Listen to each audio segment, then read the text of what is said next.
All right, hey, take your Bibles today, turn to the book of 1 Kings, chapter 19. We're almost through with Elijah, almost through, working our way through this series, Prophet of Fire, Man of Despair.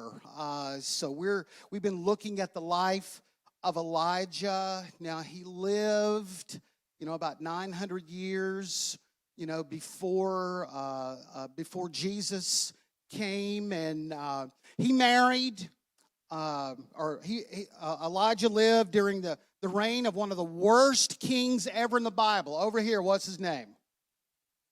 No, you cheated. It was over here. They were blank, all right? All right, and he told them there was going to be a drought, and it was going to last, what about this? How long? Oh, they were quiet over here. All right. This section right here. All right, you ready? You ready? Said to Elijah, go to a widow, and she's only got two little items. What are they? All right. That's good. The widow's son died right over here. Widow's son died. How many times did Elijah pray before the resurrection? 3. Got it over here. Heard a wrong answer somewhere, but that's all right. All right. Then there was the drought had ended, but before he did, Elijah had to pray it through. How many times do you have to pray it through? Austin, you got it. All right. I'm pretty pleased. That's good. So they had the drought ended after 3.5 years, and the very end, we talked about it last week. Elijah had the prophets of Baal. They were killed, and we're just going to kind of follow that today. 1 Kings chapter 1 and verse 19. This is right in the aftermath of that. It says, now, Ahab told Jezebel everything Elijah had done and how he had killed all the prophets with a sword. So Jezebel sent a messenger to Elijah to say, may the gods deal with me, be it ever so severely, if by this time tomorrow I do not make your life like that one of them. Okay? That is her reaction once she found out that the prophets of Baal had been killed. Now, Jezebel was mentioned a couple of chapters before, and now she's back in this, kind of takes a central role in the story. So just a few quick facts about Jezebel, just kind of bring you up to date. So Jezebel was the daughter of Ethbaal, king of Sidon. So Sidon was a neighboring country. Man, it was the hotbed of Baal worship. It's where it was kind of the foundational country. It was all exported from there. Sidon, her father was the king. He was so into Baal worship that his name even reflected that. It was called Ethbaal. So that's a little her background. Jezebel promoted the worship of false gods in Israel, harassed and killed God's prophets. So when she comes to the scene as the wife of Ahab, she does not come in casually with Baal worship. She comes in very aggressively. And then Jezebel required the installation of a temple, an altar for Baal, which was built in Samaria. So there was this whole religious system of temples that was instituted by the wishes of Jezebel. So we see her, and we'll talk about her more in just a moment, but I just want to mention, because it just got my attention, like this marriage to Ahab. I mean, this was like one of the most strange relationships. It's one of the most dysfunctional relationships. I mean, from the very beginning, foundationally, man, this is a very strange, strange relationship. Number one, she married what the Bible says is one of the most evil people in the world, okay? He already had that reputation, but that didn't bother her. That didn't bother her family, his track record, so she married the most evil person in the world. She came from a Baal worshiping family, so that didn't seem to bother him. I mean, it was probably some kind of arranged marriage as well. She's the daughter of the king over here, and he's the king of Israel. And from the very beginning, man, this thing is just a mess from the very beginning of that. So people have all kinds of thoughts when it comes to marriage. And if you're a young adult, I just want to take a moment. I just want to talk to you just for a moment. We'll move on just about marriage. Now, let me say, to some of you, it won't be sexual immorality that gets you in a wrong relationship or it takes you down spiritually. To some of you, the problem's going to be loneliness. You see, we see everybody on TV, and they always date. They've always got somebody to date. As soon as they break up with one, they go to the next. And I just want you to know that's a fantasy land. That is not true life, okay? And then you may look around in your life and you're getting a little bit older and you see other people in your life that may be dating, or you have friends that are getting married, and then all of a sudden you feel kind of this social pressure because there doesn't seem to be anyone in your life right now or no one on the horizon, and this is where young people of faith find themselves in trouble. They cannot handle the season of solitude that God gives them. There's just time in your life when there's nobody there, and that doesn't mean that there's anything wrong with you. It's just a time for you and the Lord. He's preparing your heart so when the right person walks in, you'll be ready for them. And some people can't handle that, and that's where they get in trouble. They start making compromises. They make poor choices in that moment. They go, "Hey, I'm never gonna get married. I'm never gonna date. I've never had this or that," and they start to kind of lower their standards in that moment, and they make very poor choices. So, to some of you, it won't be sexual immorality that brings you down. It would be that you cannot handle the season of solitude that's on your life.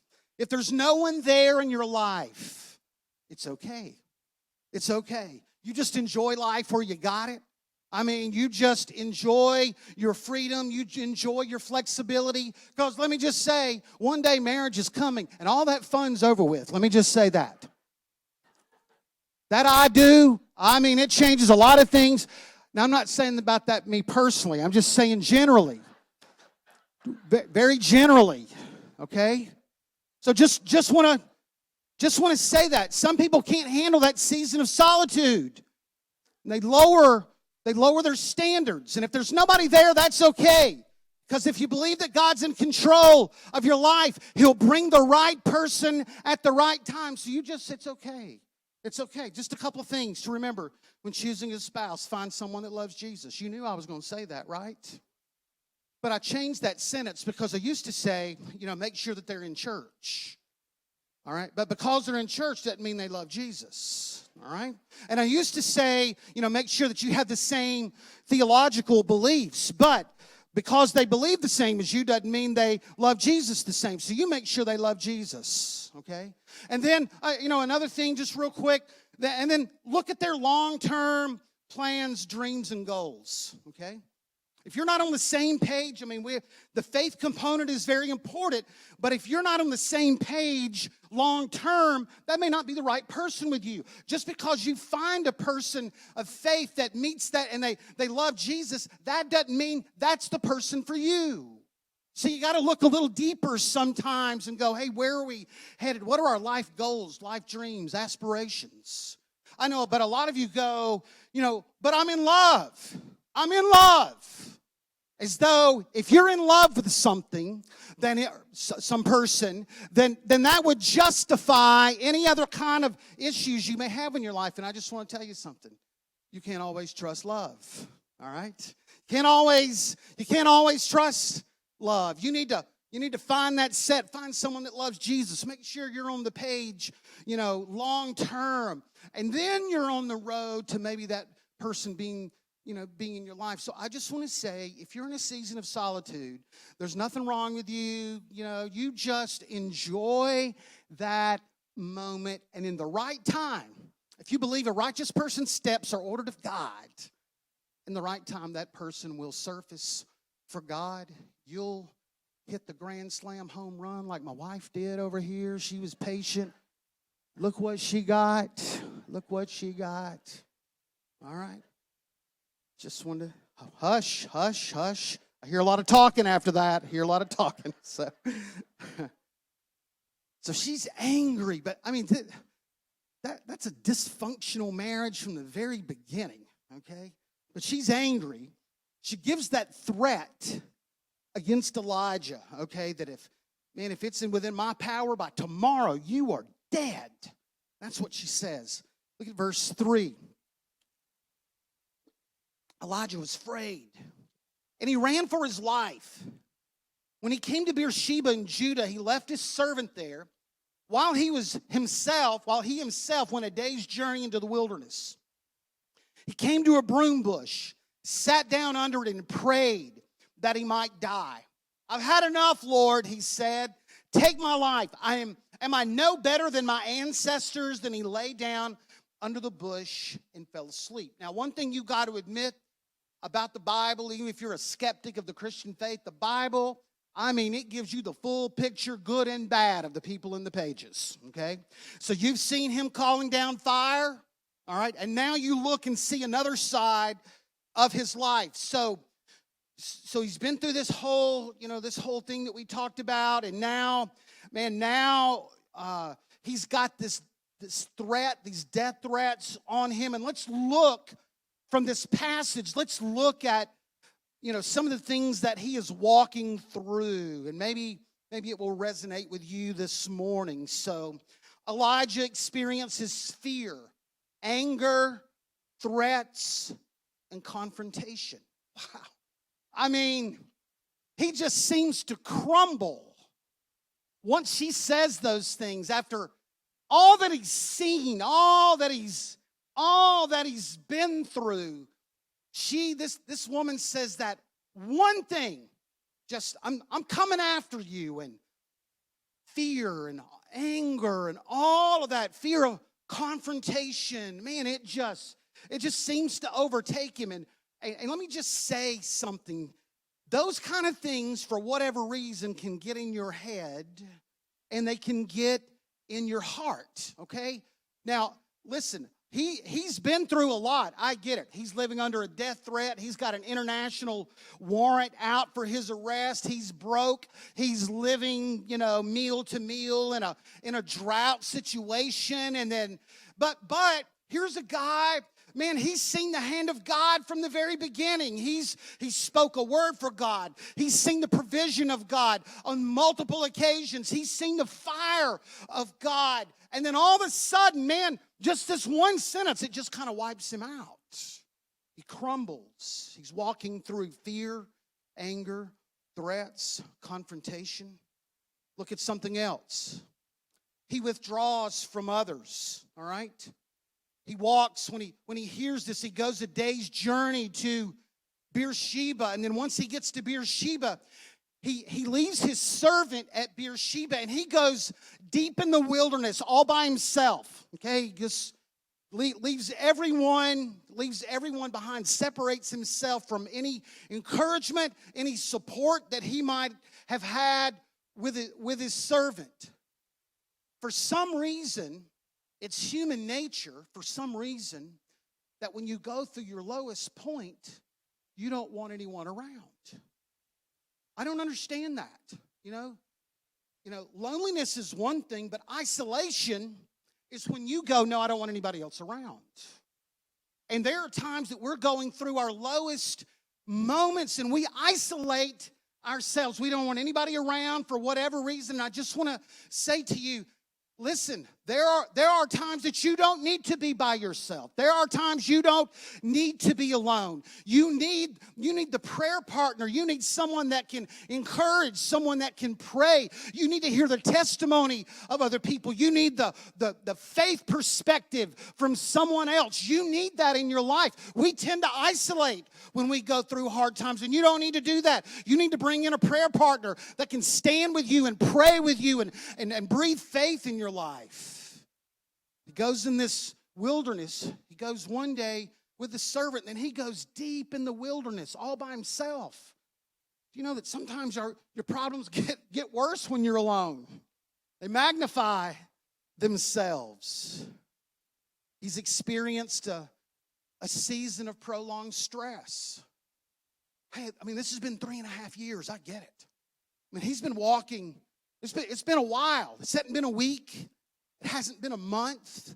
It's been a long time. Kendra, when she was 5, she came home from kindergarten. I said, "How was your day?" She said, "Dad, I'm stress-strated." I'm like, what? I mean, number one, what's going on in the life of a 5-year-old? Number two, what is stress-strated? So I figured it was a combination of stress and frustration. Anybody ever been stress-strated before? Hey, 3.5 years. He's been there. Some of you know, when you live under stress for a prolonged period of time, man, it gets you. We're not created to live under enormous stress for long periods of time. Everybody kind of gets it short term. It just happens through life. But man, here's a guy, 3.5 years, man, he's been under the gun.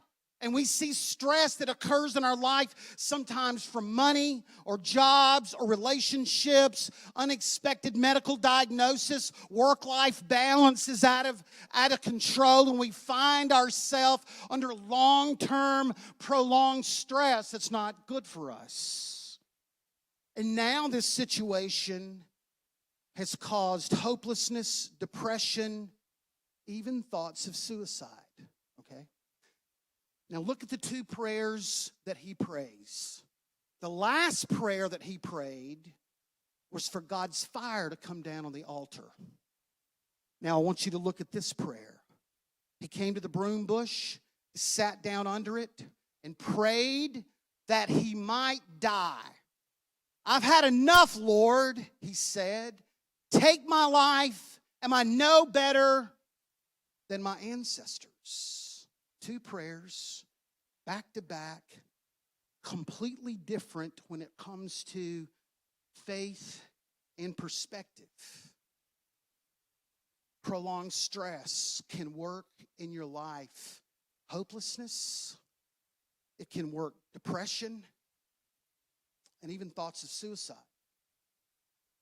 Can I just talk about depression for a moment this morning? Can I just say it's no respecter of person? You got money, doesn't matter. You may not have money. Depression's no respecter of person. You come out of a good family, doesn't matter. Doesn't matter.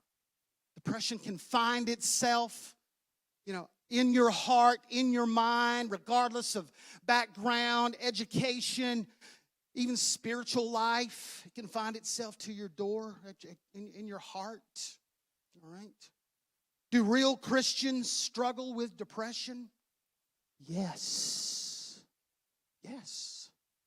See, there's a couple of kinds of depression. See, one kind is like clinical, chemical, that your doctor says, "Hey, you got some issues here. Here's some medication that can help you." And then there's the other that's kind of environmental. All right? You're just going through so much, and man, it just seems like you can't cope with what's going on in your life anymore. Can real Christians struggle with depression? I want to say yes, because we're seeing an example of it right here in Elijah, who's just removed a couple of weeks from seeing God's hand and seeing God's fire on Mount Carmel. All right? Sometimes, we just say, hey, just pray a little more, read your Bible a little more. Sometimes our answers are a little naive and simplistic, all right? Hey, but I want you to know, I just want you to know this morning that if you're going through this season, it's okay. It's okay. You don't have to hide. You don't have to hide from the church. You don't have to be embarrassed about walking through this. I just want to take the mask off this a little bit. If you're struggling with depression, it's okay to tell someone or have someone pray for you. You don't have to hide that or keep that as though the church world would be disappointed in you, because I want to tell you, we're not. We are your prayer partner. We are the one that can speak life and faith and hope and health until the day that, that you feel better in your heart, you feel a touch from the Lord, but you don't have to hide from it here. His depression, his discouragement got so deep that even twice in that passage, it mentioned that he wanted to die. He wanted to take his life. Because the unfortunate picture is that suicide is connected with depression. 90% of all suicides are connected with mental illness, but most of that is depression. Most of that is depression, okay? We saw, a couple of weeks ago, you saw this pastor, Jared Wilson. Saw it on the news. Heartbreaking. Young pastor, young family, works on the staff with Greg Laurie, who I really admire at Harvest Church in Riverside, California. He had acknowledged even his issue with depression. He had created a foundation called Anthem of Hope for those who are walking through that same thing. And then in a moment, whatever, I don't judge that moment, he ended his life. So I just want to say to you today, you're struggling with that. You don't feel like you have to keep that to yourself. I want to say again, don't feel like, sometimes in the church, or it has been in the past, we viewed mental illness differently than physical illness. And I just want to say to you, if you're struggling with that, it's okay. It's okay. We love you. We love you. I want to know not to be in your life, but I just want to grab your hand and journey with that. There may be some other people that you just need to speak and go, hey, I just need some prayer. So I just want you to know you don't have to hide. You don't have to be ashamed. It's not a spiritual deficiency in your life somewhere. Here is a great man of God who is praying to die. Okay? So I just want to say you don't have to be that way. All right? And the last thing that we see him kind of walk through in this session, or this is self-pity. It's self-pity, all right? Am I not better than my ancestors? Because he knew the ancestors were bad. They're bad. What's going on here? Am I not better than these? These folks. Now, while we love self-pity, okay, it's not your friend.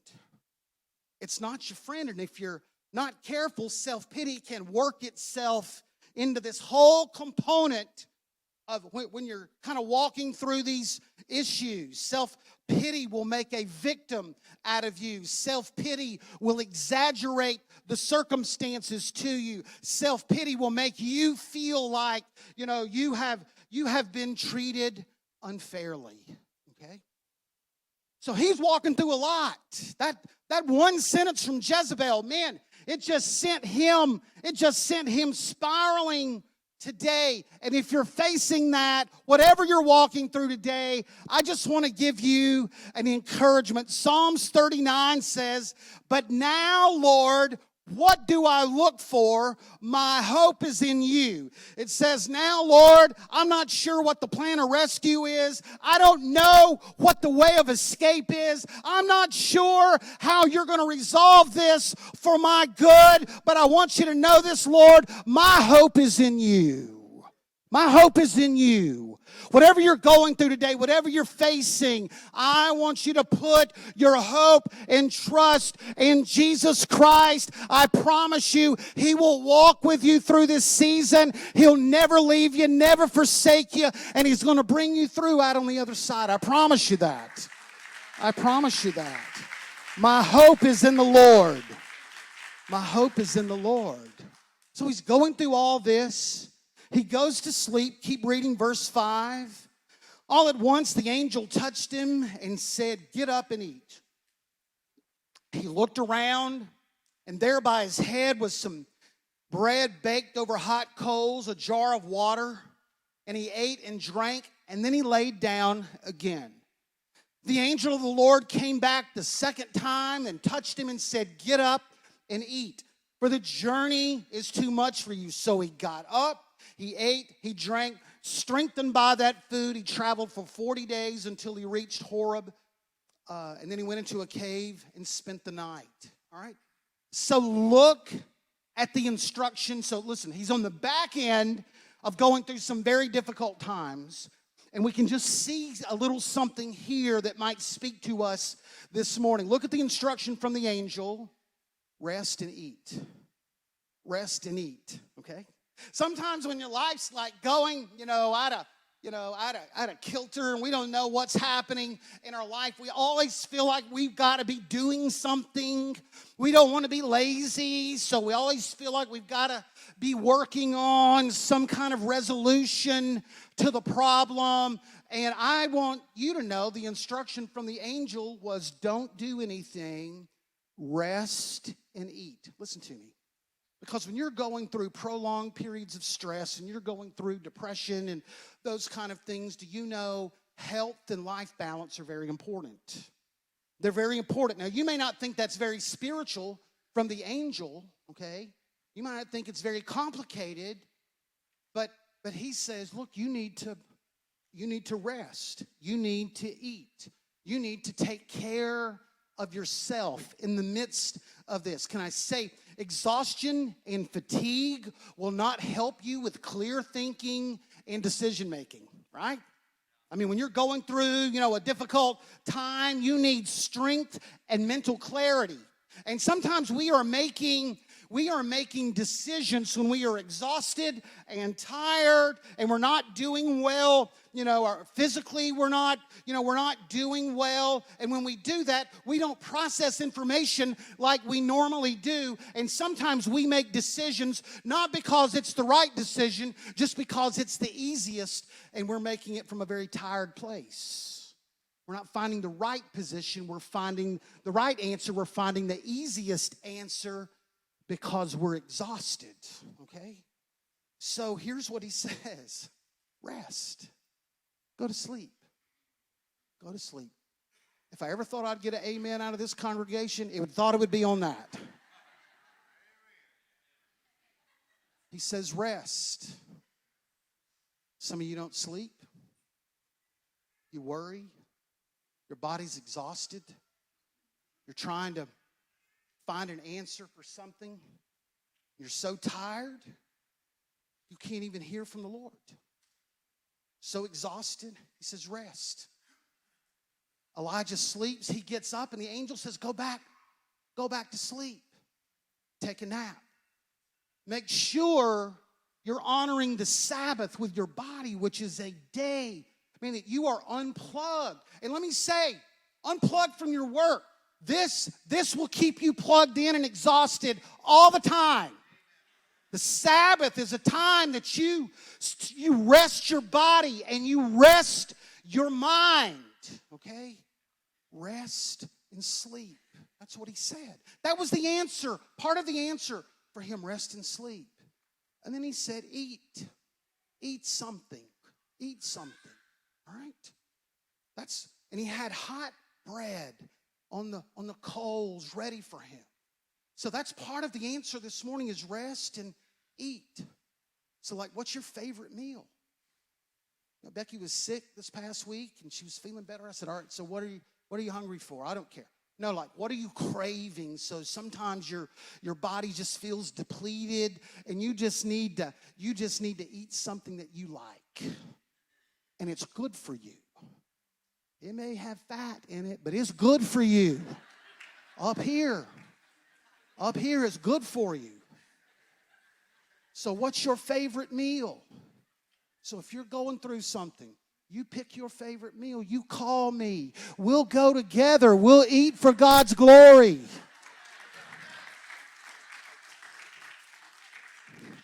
Unless it's sushi, then you're on your own. All fish should be deep fried and in tartar sauce. I think it's in the Bible somewhere.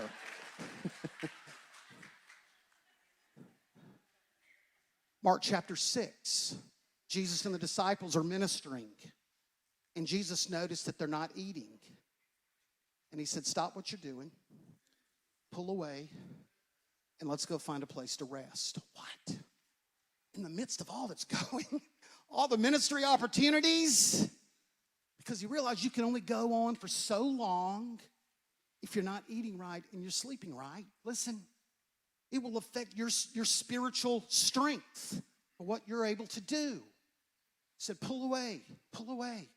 The psalmist said, be still and know that I'm God. Be still. Don't do anything. Don't move. Don't try to help me. Don't worry. Just be still. I'm going to take care of everything.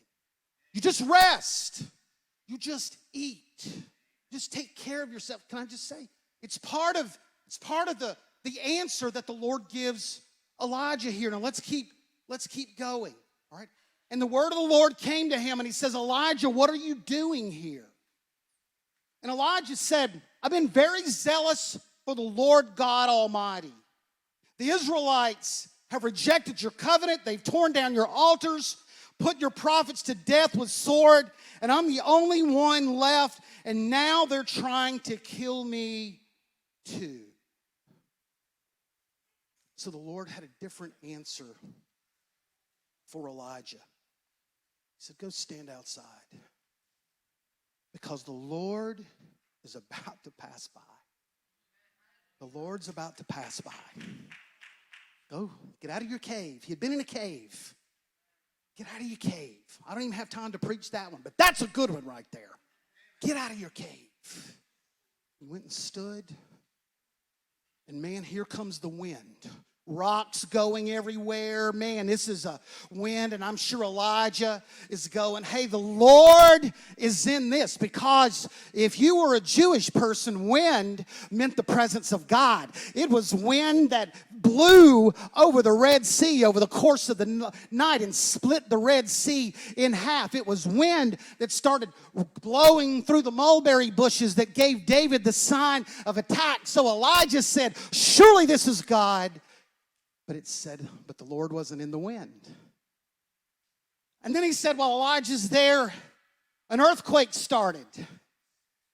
And man, I'm sure Elijah goes, this is it. Here's the answer somewhere in this for me, because that had always been a sign of God's presence and God's power. Because when Moses went up on Sinai, the ground trembled in the presence of God. And on Jericho, man, the ground started to shake and walls fell down. So I'm sure that Elijah's going, hey, this is it. But the scripture said, but the Lord wasn't in the earthquake. And then it said, and then there was a fire. And I'm sure Elijah said, oh, now this is it. Because it was fire at night that gave direction and guidance to the Hebrews. It was the hand of God. And also Elijah was a little bit familiar with God's fire as well. He just had a recent experience. But then it said, but the Lord was not in the fire. He was in a gentle whisper. A gentle whisper. How do I know and recognize God's voice? Can I just say to you, it's a gentle whisper.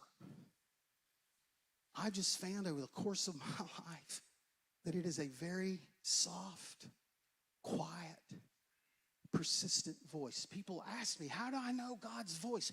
Because you think that the God of thunder, when he speaks, man, it would be a way that would just get your attention. Man, it would just kind of shake you. But I've always found that it's just this very quiet. He calls it a gentle whisper. Gentle whisper. Do you know that's why it's important for you to be in your prayer closet by yourself? To be by yourself? Because when it's just a gentle whisper, to remove all the other noise so that you can hear it. Listen to me. You don't need worship music on all the time. It can be helpful, but he speaks in a gentle whisper, and we need to make sure that we've reduced all the noise so that we can hear God's voice. Okay? He spoke, in a gentle whisper. And when that happened, then the Lord passed by. And Elijah recognized this moment. And it says he takes his coat and he pulls it, it pulls it up over his eyes because he knows this is the moment. This was the God moment that he needed. He was had an experience in a moment with the presence of God. It's like when you meet with somebody, you're in their presence, and he said the presence of the Lord is going to pass by. And when he did, man, there was just this awesome moment where he realizes that he is on holy ground, and he's thinking, maybe thinking about other times that, man, God's presence has passed by. When Moses went up on Sinai, he came down and he glowed. His face glowed because of the presence of God. In the temple, when Solomon dedicated it, there was a cloud that came in the top of that sanctuary where they could not even worship because they could not even see because of the cloud of glory. In the upper room, God's presence came by, manifested by fire, manifested by wind. I want to tell you this morning, we don't serve a lifeless idol. We don't serve a dead God. We serve the living God who can send his presence by. Can send his presence. We're created for his presence. We are created for his presence.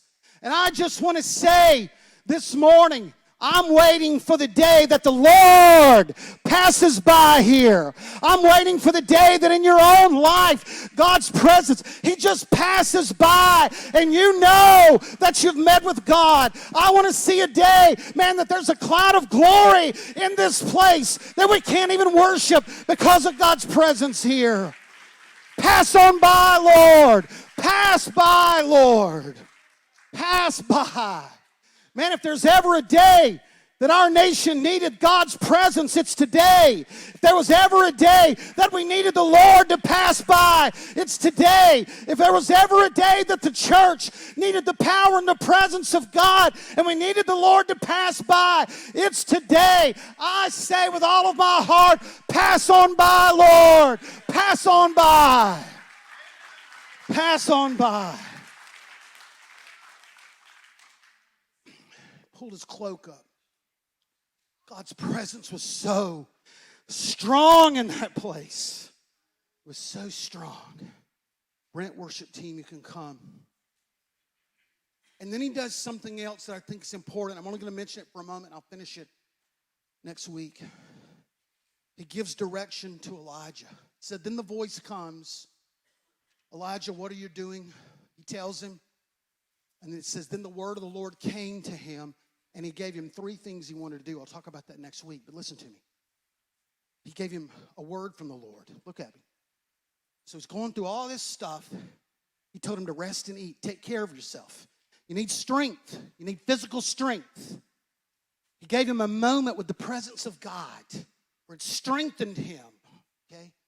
And then came the word of the Lord.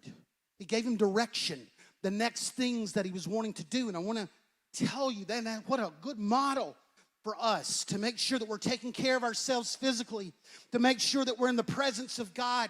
And man, some of you need a word today. Some of you need God to speak. Some of you are looking for direction. Some of you are like, man, there are doors on the horizon. I don't know which way to go. There are no doors on the horizon. I'm not sure what to do. And today you need a word from the Lord. He'll give it to you. He'll give it to you. God's not trying to hide his will. God's not trying to hide his plan for you. You'll be patient. You'll be prayerful. If you'll listen to a gentle whisper, he'll give you the right word in the right time. He'll do that. He'll do that. He'll do that. He'll do that. This morning, that word brought guidance and direction for Elijah's next season. Okay, we'll talk about it next week. So maybe you're here today. Maybe you're here today, and you are walking walking through a season of stress. Anxiety, fear has you buckling. Even though you know God's presence and you've seen his hand in the past, just that one, that thought, man, it's got you shaking a little bit. And we saw that in Elijah's life. You've got all this fear and anxiety. And I just want to say, God's in control. God's in control. I don't throw a stone at you this morning. Elijah he just crumbled when he heard that. Maybe walking through a prolonged season of stress. His was 3.5 years. He was walking through this. That's a long time. He started to crumble a little bit. All right? That stress opened the door to depression. And that depression even opened the door to going, hey, it's not even worth it. It's not even worth it. I'm going to end my life. Okay? Maybe that's you this morning. Maybe that's you. Discouraged. You're down. You're down. You don't have an answer. You're hopeless. You don't see a door on the horizon, and there's this hopelessness that goes with depression and it goes with suicide. I want to tell you, we want to pray for you today. We want to pray. I don't know that you'll walk out with every answer that you need, okay? We want to pray over you. We want to pray God's strength and favor over you today. Some of you just need God's presence. That's what he needed. He needed physical restoration, but he needed a moment in God's presence as well. Okay? And then he needed a word from the Lord. What's next? So sometimes health is good, and God's presence is good. But sometimes you need the word of guidance and direction for the next season. And I'm going to tell you, I don't know that you'll walk out with every answer this morning, but I want to tell you, you can take a little step closer to Jesus today along your path. Would you stand? Would you stand with us this morning?